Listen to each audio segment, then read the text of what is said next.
Here is part 2 of the script for The Hidden Currency War, How Japan Lost a Decade After a Deal with the U.S. Part 2, The Silent Bloom of Madness. By 1987, the city of Tokyo had become a hallucination made real. The skyline pulsed with energy, and the suits on the street no longer walked, they floated.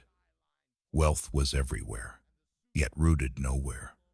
Land values climbed with the recklessness of a gambler doubling down, and the Nikkei stock index, on a reflection of industrial precision, had become a runaway train. Every investment banker in Japan believed the future was theirs to write. At parties in Minato's glass towers, whispered toasts echoed, "We are different. This time, it's real." But history, of course, has no patience for such vanity.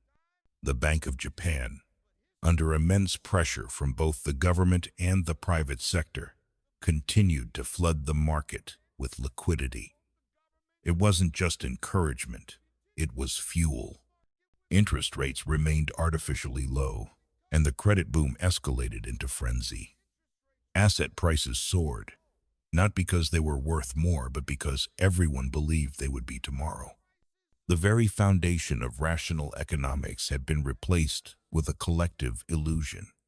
In this new order, land was not landed, was myth, prestige, untouchable capital. The imperial palace grounds, some claimed, were worth more than all the real estate in California. Companies borrowed not to build, but to buy more land. Stock prices rose not on performance, but on anticipation, and no one dared to question it. But in every myth, there lies a flaw. And in Japan's case, it was hidden in plain sight. None of it was sustainable. The average salary Manonse, the emblem of quiet endurance, found himself caught in a surreal world. His modest apartment appreciated in value tenfold, yet his quality of life barely changed. His savings, once a point of pride, could no longer compete with the furious returns of property speculation. And still, he trudged on, drowning his quiet anxieties in sake and ritual. Beneath this rising tide of paper wealth, a darker current swirled. The real economy, the one built on exports, innovation, and manufacturing, was struggling. Japanese goods, once prized for affordability and quality, were losing ground. The yen had appreciated so quickly that foreign buyers balked. Japan's legendary trade surpluses began to thin. But public attention had shifted. The conversation was no longer about goods or productivity. It was about stock tips, about which bank would acquire more land in Ginza, about how many luxury cars one could lease with borrowed money. The very culture of Japanese restraint, honed over centuries, had begun to crack beneath the weight of a Western-style financial delirium. Yet few dared speak of it. The bureaucrats in Kazumigaseki knew. The technocrats at MIDI knew. But they believed, fatally, that they could control the storm, that they could tame the beast they had unleashed. They could not. By 1989, the Nikkei peaked at nearly 39,000 points a height, so absurd that even seasoned economists whispered doubts. But like all highs, it came with a price. That year, with inflation whispering at the door and pressure mounting to cool speculation, the Bank of Japan made its first fateful move.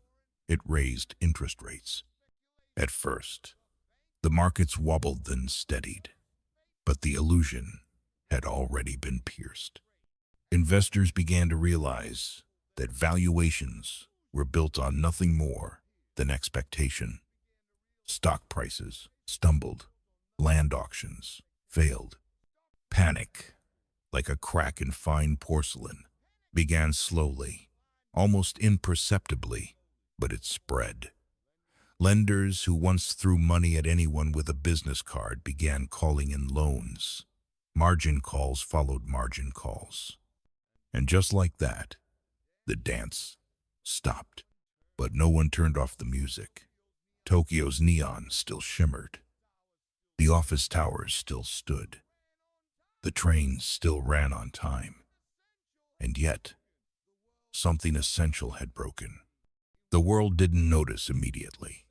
In Washington, policymakers celebrated their diplomatic success. The yen had strengthened. The U.S. trade deficit had narrowed. And Japan had been contained. But what they hadn't anticipated, what no one truly understood, was that the very structure of Japan's economy had been hollowed out in the process. That beneath the numbers and politeness, a financial supernova was unfolding in slow motion. A decade of prosperity had been built on a lie. That a nation could inflate its way out of imbalance without consequence. Now, the reckoning had begun.